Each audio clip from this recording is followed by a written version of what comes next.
Hello, everyone, and welcome to War of the Stars, a Star Wars podcast. Come to you, as always, from deep within the Outer Rim, far beyond the watchful eyes of the Galactic Empire. My name is John Mark Tolley, and joining me today, as always, are my two co-hosts. I'm Garrett Jones. And I'm Brian Karasik. This way. All right. Did you say hello, Garrett? I couldn't hear you. Yeah, I said hello. Oh, I couldn't hear. Sorry. Wow. Starting off on a bang, I can see. It's a free podcast, folks. You're getting what you pay for. Yes. Yeah, well, we're all kind of recovering from Turkey Day and our post-Turkey comas. Yes. The tryptophan is real. Actually, I only had like one plate of turkey the entire time. I mostly gorged on mac and cheese, mashed potatoes and gravy, and stuffing. Yeah. Pepperidge Farm stuffing. Not Pepperidge Farms. My mom's got some other stuff that's gluten-free, just in case my brother shows up, because celiac is a thing. But we had homemade stuffing. My wife made homemade stuffing with French bread, which was really good. And then her famous. This might sound weird, but they're delicious, and they're a big hit. Is her famous cucumber sandwiches. They're usually just fly out. People take cucumber sandwiches seriously. It sounds like something I think I would like it, but really I feel good. like I need to be Anyway, watching we're not here to talk horse food. race. So, well, happy Thanksgiving, everybody. Let's get to it. What are we on about today? Well, I was just about to say, you were going to say Happy Thanksgiving. Happy Life Day. Happy Life Day to us all. Yes. In lieu of our normal holiday special that we've been doing for the last few years of watching the holiday special, we decided to not to allow you that joy of watching that great theatrical masterpiece, and instead just talk a little bit about the history of Life Day and kind of where it's at now. And I know Garrett's got something I'm trying to get it going, and for whatever reason, it's being a complete putz about it, and I don't know why. Hold on a second. I'm quitting QuickTime, and I'm going get Chewie to hit it. Maybe that will fix it. I might just hit it myself, man. I had it working before. Let's see here. Loop is on. And let's see if we can get that in there. Present. Share screen. Window. And is it working? Play. There we go. Oh, yes. Life Day. I put this together this morning, and I figured this would be a fun little montage to have going while we were. Yeah. So I saw one of these red robe Wookiees in a multiple $100 bust at my local comic book shop. So it's really entered the zeitgeist, as it were.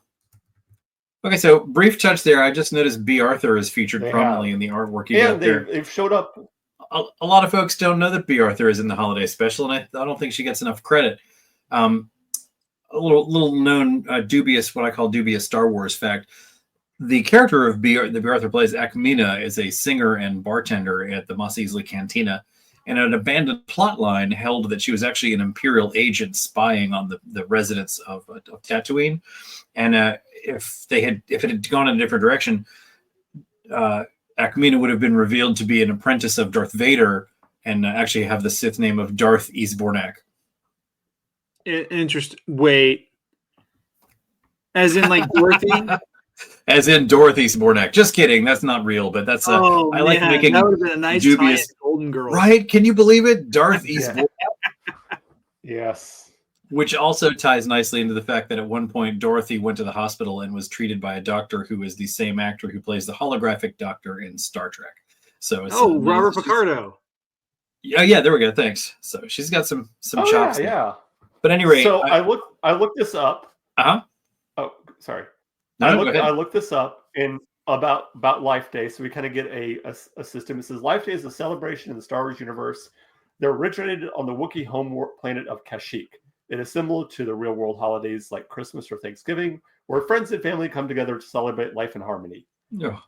During Life Day, Wookiees gather to honor the values of freedom, peace, and togetherness. They wear red robes, and the festivities often include music, feast, and the lighting of the Tree of Life. It is a time for reflection and hope, even though it is set in a galaxy far, far away. So, what do you think of this? Before, I think the first thing I want to get into is what do you think of this whole idea of making a holiday, but basically co-opting an Earth holiday? Because it's basically space Christmas. Let's be honest. I mean, they had to. It was the 70s. Yeah. Why not? Yeah. Yeah, I mean, I would note that the reason the Wookiees wear red robes is that they were out of funding for Wookiee costumes, and if you watch many of those people on the stage wearing those red robes are literally just wearing Chewbacca Halloween masks and then the red robes. It is It's not a production with a great deal of attention to detail, but I love how it's entered our consciousness, and it's a thing. They decorate Batuu for Life Day. Horatio Sands' character in The Mandalorian complains that getting captured by the Mando is going to keep him from celebrating Life Day.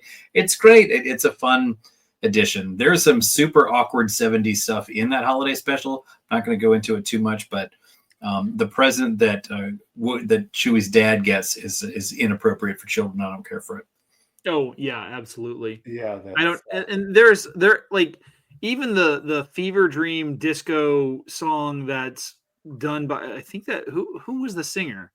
That was it was a band. Well, there's that. Well, one. Jefferson Starship. Yeah, Jefferson because Starship. There's also the African American singer with the pink hair. Yeah, who was that? The hologram. Yeah, was that He Dion? was very famous at the time. Was that Dion? Was it Dionne Warwick? I think it was Dionne. No, Warwick. I don't think it's Dionne Warwick. Now I'm gonna have to find out. Anyway, yeah, like I mean, we watched it a couple of years ago for War of the Stars, and man, like I got tired watching it because it's so Diane long. Carroll. Diane Carroll, that's right. Okay. It was so weird. Not a performer of whom I had heard. Yeah, there she is right there.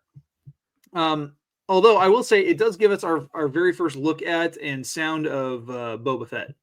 It does. The first Boba Fett appearance. Yes. Does anybody know, aside from the behind the scenes stuff with the red robes, does anybody know what the significance of the red robes was supposed to be in lore, or like what it's supposed to come about now? I don't know. At the time, I don't believe there was any significance, but I'm sure they've added to it. It's probably to celebrate the blood of family returning home or something like that. I'm so distracted by Mark Hamill's makeup in this. This was filmed, of course, shortly after his accident. And so he looks like Farrah Fawcett in the close-ups on this. It's it looks really weird. And it looked like he was wearing a wig, but it wasn't a wig. And they added they added the injury, the Wampa injury, because to cover for the fact he had some facial scarring.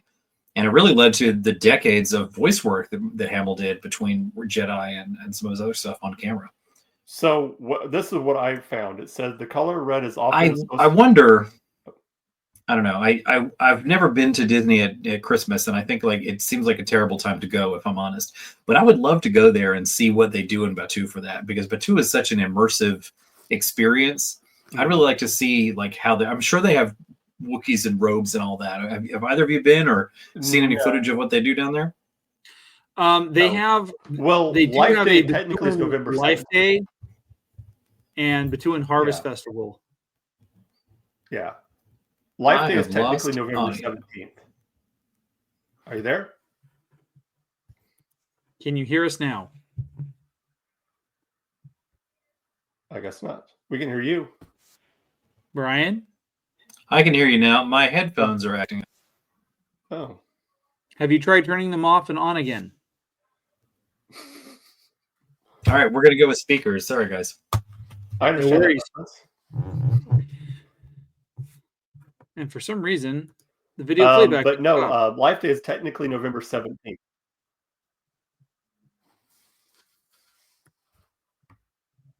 Are we? Oh, wow. I like that Harvey Gorman plays two characters in this. Yeah. And I had totally forgotten that B. Arthur sings, and it's a good song. Yeah. Who knew? At the time, B. Arthur was famous for Maude. Like she's a TV sitcom actress. I don't know how she got into that role, but I'm glad she did. Yeah. So you're asking about the red robes, and this is what I found. It said the color red is often associated with warmth, love, and life, with aligns with the themes of Life Day. Makes sense. You know, that's not uncommon. I mean, like you look at Asian cultures, Korea, Japan, Thailand, China, and red is usually used as a color for celebration, especially weddings. Yeah. Whereas white is considered the color of death and funerals. Yeah. Whereas here in Western culture, white it symbolizes purity and symbolizes life, and black is usually what's worn at funerals. So, and I think it's kind of cool that they pull from that, especially concerning the fact that George Lucas, he pulled heavily from Japanese cinema when he was developing Star Wars originally. So I think that's kind of a fun little nod to behind the scenes thing.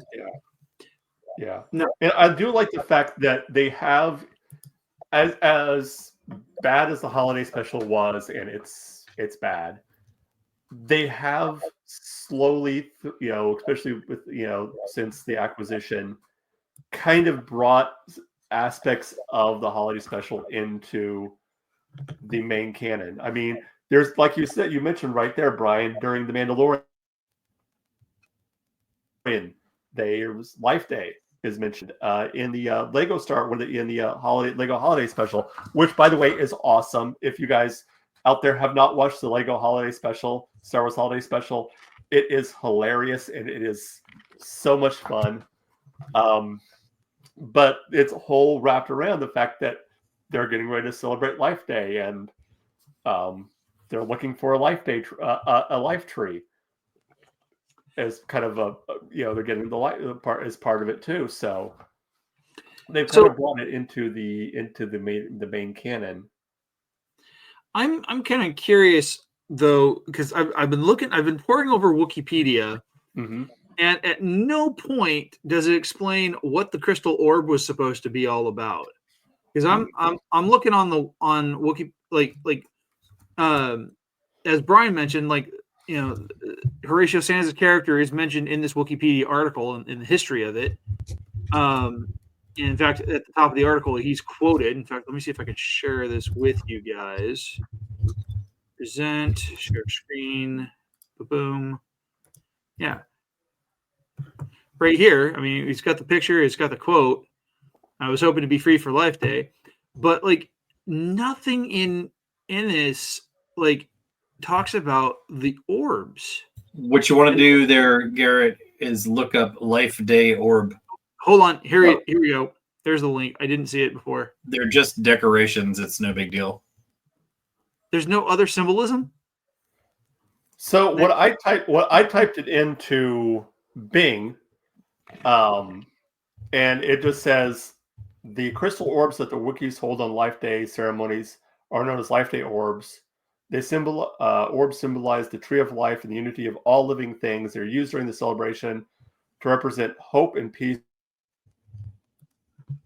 in the bonds that connects the galaxy. Holding these orbs, participants often gather around the tree of life, reflecting the values of Life Day, such as family, harmony, togetherness. The light of the orbs is a metaphor for the light that each individual brings to the galaxy, emphasizing the importance of each person's contribution to the greater good.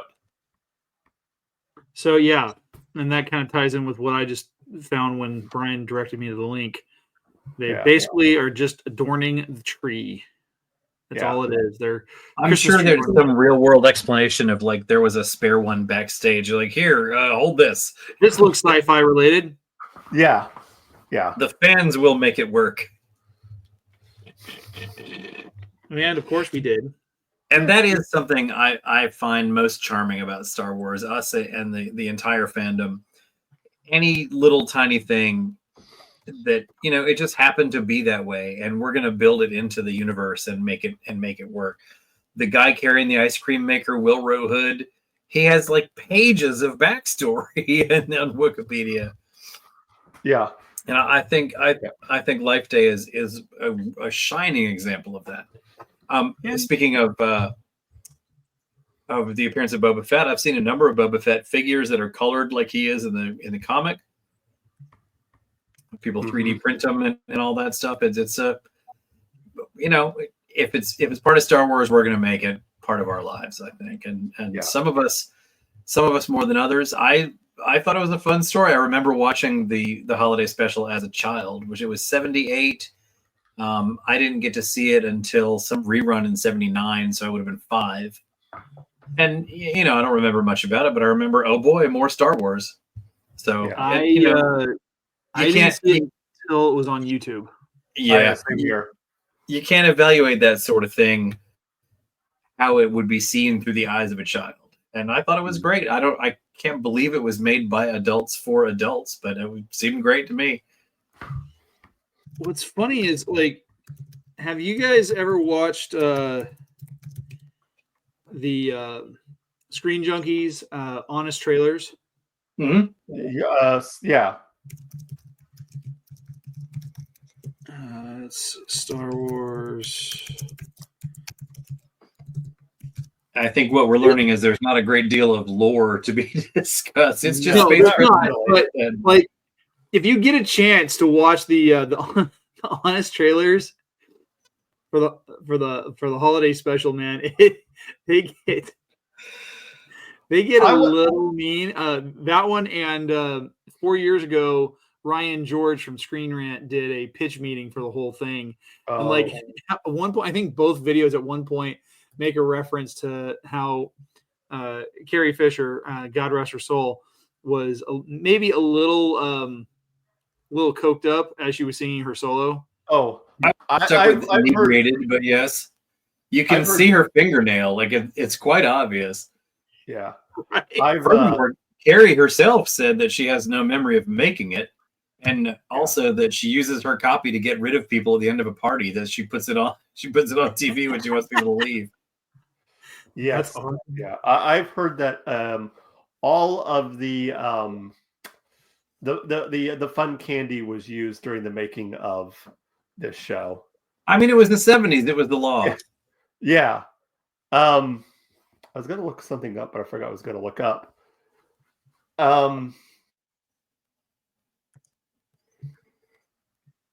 Yeah. I think the holiday special is one of the reasons Harrison Ford wanted him to kill Han Solo. Oh, absolutely. If this is what it's going to be like, no, thank you. Well, take a look at this, because like that it was one of the things I noticed when I was watching that video clip I had going on, that montage. Mm-hmm. And if you look at his face, like I mean, obviously you've got Chewbacca there in the red robe holding the orb. Carrie Fisher's a little kind of dazed. Mark Hamill's just there, and you can see the absolute look on Harrison Ford's face. Yeah. He is just like, Ford is not feeling it. No, like it really makes you wonder, what did George Lucas have on him? Well, he got sidelined into this project. George was probably still holding the last payment for his carpentry work over his head or something. But yeah, Ford is definitely like, this is kind of silly, right, guys? Even Mark in that last shot, he's like, yeah, this is pretty nutso. But like this sort of variety show was common in the 70s. I don't know, you guys weren't really around for that, but at any given moment on a Friday or Saturday night, there might be some weird special like that where, like, and now it's the Brady Bunch family of stars, like the Cavalcade of Wonders. It was always. I saw some stuff like that watching Nick at Night back in the late 80s. Yeah. 80s. A special event. What was it? Channel USA. They'd have, hey, so attention USA viewers, wings, and wings will not be seen tonight in order we can bring you this special presentation. It's a joke for the Wings fans out there. USA was famous for running just Wings marathon. But anyway, that sort of thing was fun. It was a sign of the times. And, just throw a pile of money and a lot of liquor and whatever else might be in the cabinet at a bunch of writers and, see what sticks. And here we are 40 odd years later, still talking about it. And I might watch it again this weekend. You know what? I said I'm not going to talk about it, but I am going to talk about it. Chewie's dad gets a VR helmet, essentially. Yes. And he puts it on, and a beautiful woman shimmers to life in front of him and says dialogue to the effect of, "I am your fantasy. I am here anytime you want." I don't think he should be watching that in the presence of his grandchild. It's just not appropriate. And I had forgotten all about that scene. And a friend of mine had this on a DVD burned, and he invited me over to his house to watch it with like his kids. And I'm like, oh, a little awkward. This is not cool. And just the gestures that the Wookiee actor is doing make it clear that he is enjoying the presentation, and it's not okay. No, it's super not okay. Brings me, folks, if you've not seen the special edition, or the holiday special, you must understand that the first 15 minutes of the show are Wookiees talking to each other with no subtitles. Yes. And no translation. It is just Wookiee conversation till the first commercial break. And that's a lot of Wookiee. Yeah. To just watch. But they, credit to them, they communicate a warmth and love. You have no idea what they're saying, but you know that they're family. And then finally we get to see Han talking. But it's really it's hard to express the feeling of watching the holiday special as part of Star Wars marathon, because it is a stark deviation from the seriousness of the space opera. Well, and then there were some huge jokes that were cracked by Art Carney and Harvey Korman that super inappropriate for like a primetime family entertainment, even back in the 70s. I mean, I know they got away with a ton of crap back then, but still, So I was just looking this up just because I couldn't remember who wrote the holiday special. So it was written by Pat Profitt, Leonard Rips, Bruce Vilanich, Rod Warren, and Mitzi Welch. Bruce Vilanch worked on this thing? Yeah, he did. He was one of the writers. Yes. Oh, no wonder it gets so weird. Yes. I think Bruce Vilanch was close to being the robot cook until Corman beat him out for it. I'm pretty sure he wrote the part for himself. Yeah. Probably, yeah. Oh my so gosh. You can see why that when I say that all of the recreational candy was used. Garrett. Did you get that last ice cube, Garrett? Yeah. A lot of ice cube. I was waiting for it to give way and hit you in the face. I'm sorry, it was too much. No, it would have happened. It probably would have.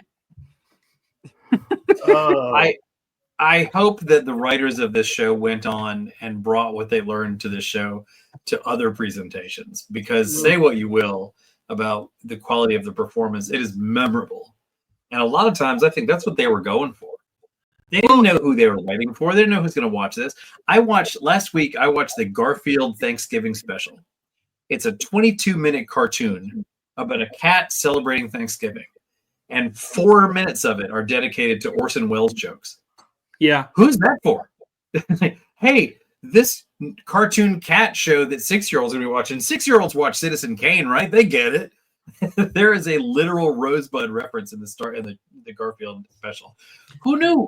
So yeah, I think it's so funny. The first name I you can't hate it. You gotta love what they wanted to do with it. So I gotta appreciate the fact that they have Pat Proft as one of the writers on this. Yes, because he wrote both Hot Shots movies. He wrote Wrongfully Accused with Leslie Nielsen. Yeah, and he wrote Scary Movie 3. Yes. Yeah. So between 1991 and 2003, he wrote 4 very, I wouldn't say profitable, but very well-known prominent parodies. Hot Shots, sure. Well, yeah. Oh, yeah. It's almost like I prophesied that, because I just say I hope some of these people went on to do more. Those are some quality films. I don't know about Scary Movie. I don't care for the franchise. But yeah, Hot Shots for sure. Good job, Croft. Well done. Well, and then Rod Warren was a writer and producer with Lily Tomlin for years. And then Bruce Valanche, he got famous for being in Hairspray. Yeah. Playing the mom. Leonard Rips. Let's see. Oh, he was the writer for the 2012 stop motion animation of Frankenweenie. He was a writer on Bosom Buddies with Tom Hanks. Peter Scolari, let's not forget. Yep, Peter Scolari. Living in the shadow of Tom Hanks, no fair. We love you, Peter. He's done he did a lot of stuff for TV, including an episode of Love Boat in 1999. Wow. Okay. So we know Charo. And then Mitzi Welch. All right, I'm too old for this. In 2014. She worked on a bunch of variety stuff, including the Barbra Streisand and other musical instrumentalists and the Carol Burnett Show. And she also worked for the Magical World of Disney. So doing stuff in the music department. So she did all the music for those programs. So the fact that she came in and did writing on this is kind of interesting. Yeah. It all comes back to the time this aired. And folks, I don't want to go all Andy Rooney on you, but there was a time when at 11, 12 o'clock at night, TV stopped. There just wasn't the kind of content we've got now. There were 3 channels, maybe 4 if you had a good antenna, but at 11 o'clock at night, they played the national anthem. And it was static until 6 a.m. So there wasn't a lot to choose from. You can make something like this and like, this is going to be a huge hit because what else are they going to watch? Another rerun of Matlock? It's just, or I guess Perry Mason is a more timely reference. But regardless, it was a younger, more innocent time when you could make a TV show about Star Wars characters and make sex and drugs jokes and just, who's going to know? Yeah. I love it. I'm glad we talked about this because I really it's warmed my heart again. I want to watch it again. I might skip some parts. You can skip a little bit. Yeah. For someone like me, I get really disenfranchised with Christmas just because it gets so commercialized, it gets so bogged down with advertisements and stuff like that. And and regardless of the reasons behind the origins of Christmas and all that, like that stuff gets really filtered out. Even from a religious setting. So like having something like this pop up, it, even if it's campy, it feels, I don't know, it feels a little bit more wholesome, like from a better time, I think. Yeah. It's easy to be cynical, like if you watch the Charlie Brown Christmas special, I remember that being a heartwarming show, right? Mm-hmm. But I see it now, and it's a bunch of abandoned children. Like, where are their parents? Why are they making Christmas dinner? What's happened? It's like this post-apocalyptic wasteland where no adults exist. Except for the teacher who sounds like a trombone. Oh, yeah, that's true. The muted Mrs. Muted Trombone. All right. As we kind of wrap things up here today, first of all, before we do all our outros, I want to give a special thanks to all of the people who watched our last show last week, our Thanksgiving special. It was one of our biggest shows we've had since we joined Feast of Fandoms Network, on our YouTube, on the YouTube channel there. So give a shout out to everyone who watched it. And we had 72 views just on that one episode. So that was pretty great. So thank you. And we're thankful for you. Yeah. Yeah. And I know for some people that might not seem like a lot, but that's a big deal for us. So thank you to everyone who watched it, and tell your friends about the show. Don't forget to like and subscribe. That's right. Smash that notification bell. Yes. And hey, before we wrap up, don't forget, today is, as we're recording this is Monday, but this will air on Wednesday and then go on our Spotify on Thursday, right? Yes. Yes. Well, tonight is also the premiere of Skeleton Crew. It is. So Goonies in space for anybody who's interested. Yes. Looks great. And I've heard Jude Law on 2 different podcasts discussing it. It sounds like it's going to be a lot of fun. I hope so. I mean, Jaleel White's coming back to television for this, so I'm going to watch it anyway. I'm not a fan. And since we were talking about Life Day and Wookiee culture today, next week we are going to be talking about Chewbacca in our character Chewie. crate. Yes. And all of his iterations as far as what we've seen of him in film, in television, and video games. Yes. All right. Well then, Brian, why don't you start out by telling the people out there In honor of Life Day, I would like to Internet land say where they can find you. Almost said TV.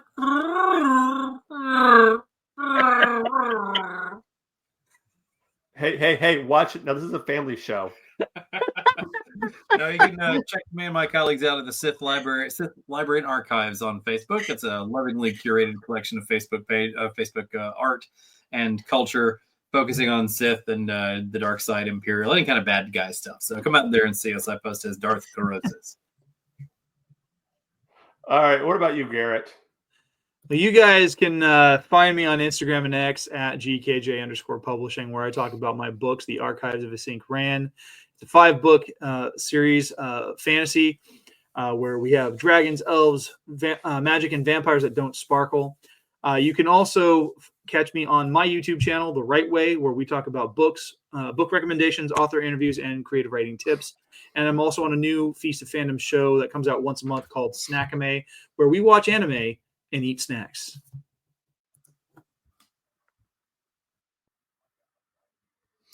All right. As for us right here, of course, if you want to get a hold of us, you can do so through our email, warthestars1@gmail.com.